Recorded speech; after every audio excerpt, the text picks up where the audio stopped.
Assalamualaikum warahmatullahi wabarakatuh. Selamat pagi anak-anak, apa kabar? Anak-anak semuanya sehat? Alhamdulillah semuanya sehat ya. Apakah ada teman kalian yang hari ini tidak masuk sekolah? Masuk semua? Alhamdulillah kalau begitu. Nah, siapa yang tadi pagi berangkatnya paling awal? Oh, Dimas. Ya, sekarang coba Mas Dimas memimpin teman-temannya untuk berdoa pada pagi hari ini. Silahkan dimulai Mas Dimas.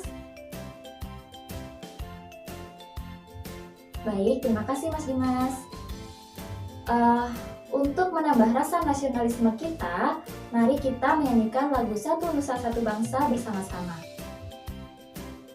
Ya, tadi kita sudah menyanyikan lagu Satu Nusa Satu Bangsa bersama-sama ya.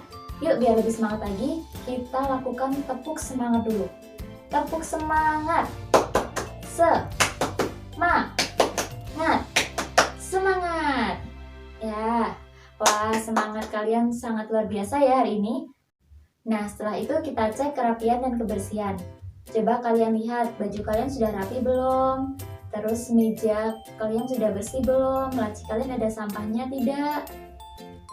Nah, sudah dicek, sudah bersih semuanya? Oke, bagus. Sekarang coba perhatikan gambar berikut ini ya. Nah, setiap benda yang ada di sekitar kita pasti memiliki wujud.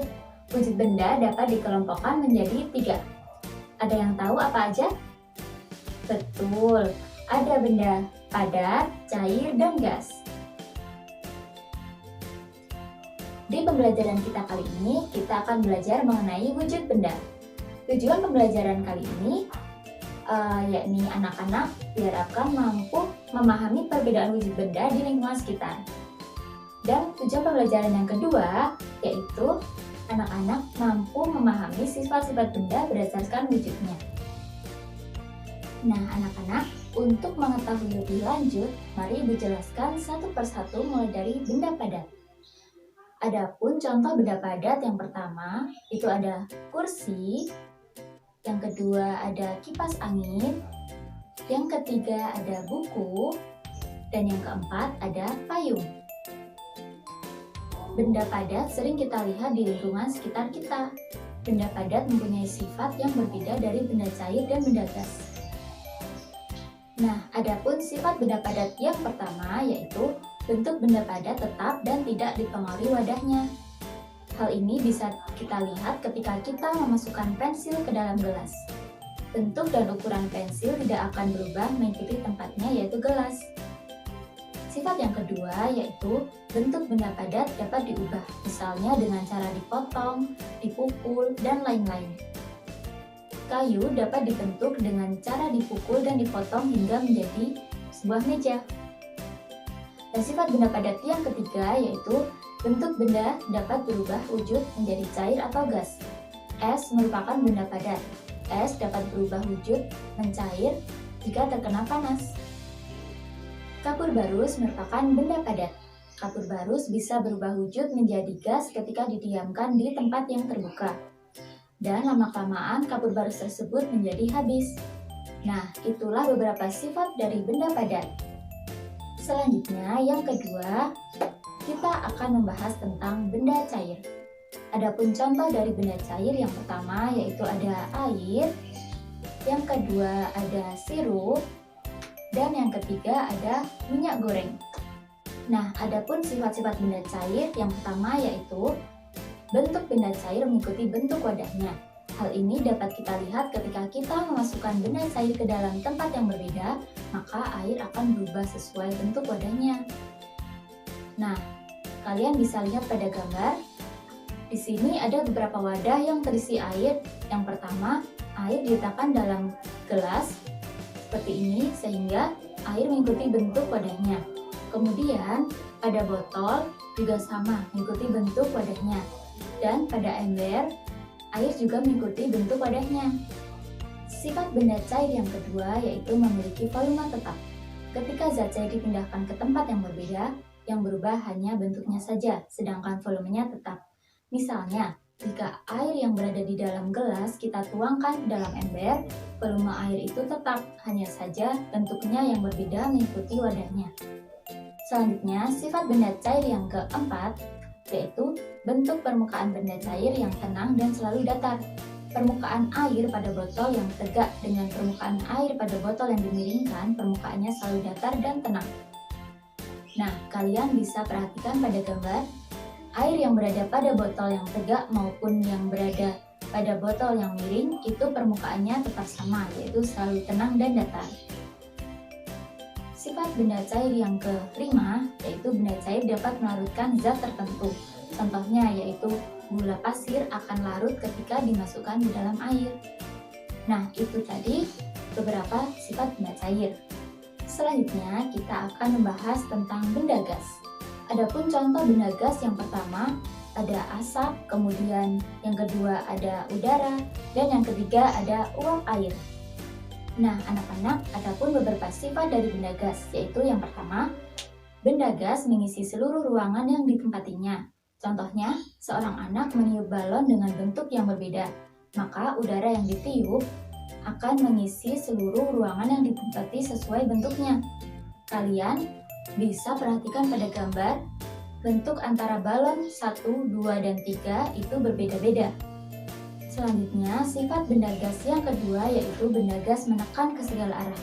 Contohnya, ketika kita meniup balon, pada saat balon ditiup, udara akan memenuhi ruangan pada balon dan menekan ke segala arah.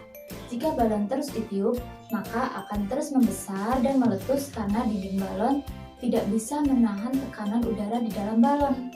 Sifat benda gas yang ketiga yaitu benda gas tidak dapat dilihat tetapi dapat dirasakan. Contohnya, ketika kita menghirup udara, pada saat bernapas kita dapat merasakan gas oksigen, tetapi kita tidak bisa melihat wujudnya.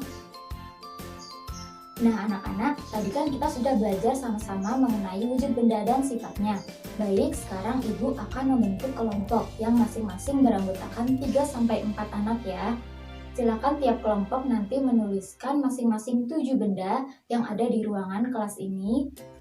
Dan kelompokkan benda-benda tersebut, nanti itu termasuk benda padat, cair, atau gas. Paham anak-anak? Nah, nanti kalau sudah selesai, bisa kalian presentasikan masing-masing tiap kelompok di depan ya. Nah, anak-anak, khusus hari ini, Bu Silvi akan memberikan hadiah atau reward nih kepada kelompok terbaik yang tadi telah berhasil menjawab dengan cepat dan tepat tugas kelompoknya. Selamat kalau begitu untuk kelompok 4. Yeay! Ini silakan diterima ya. Nah, anak-anak, setelah kita selesai membahas materi tentang wujud benda dan sifatnya, sekarang kalian mengerjakan soal evaluasi yang akan Ibu berikan ini ya. Kalian kerjakan secara mandiri. Kalian harus percaya pada kemampuan diri kalian sendiri ya. Nih Ibu bagikan. Ya anak-anak, kalau sudah selesai, bisa kalian kumpulkan di meja Ibu ya. Silahkan. Bagaimana? Anak-anak sudah paham kan tentang materi yang Ibu berikan tadi? Apakah ada pertanyaan? Oh, belum ada. Baik. Kalau sudah paham semuanya, dari pelajaran hari ini, apa yang dapat kita simpulkan? Iya, betul. Tadi kita sudah belajar dan memahami tentang perbedaan wujud benda dan sifat-sifat benda di lingkungan kita. Dan Ibu berharap nanti kalian bisa mengimplementasikan materi yang Ibu kasih hari ini ke dalam kehidupan kita sehari-hari. Nah, anak-anak, alhamdulillah ya, kita harus banyak bersyukur kepada Allah SWT karena telah diberikan nikmat sehat sehingga kita bisa belajar hari ini dengan nyaman dan tenang. Nah, anak-anak, sebagai penutup, Bu Silvi akan memberikan tugas untuk dikerjakan di rumah. Tugasnya ada di halaman 10 ya. Besok akan kita bahas pada pertemuan selanjutnya. Baik anak-anak, kalau sudah tidak ada pertanyaan, bisa kita tutup pembelajaran pada siang hari ini dengan berdoa terlebih dahulu ya. Berdoa dimulai. Doa selesai. Terima kasih anak-anak. Sekian dari Bu Silvi. Semoga ilmu yang Ibu berikan dapat bermanfaat untuk kita semua ya.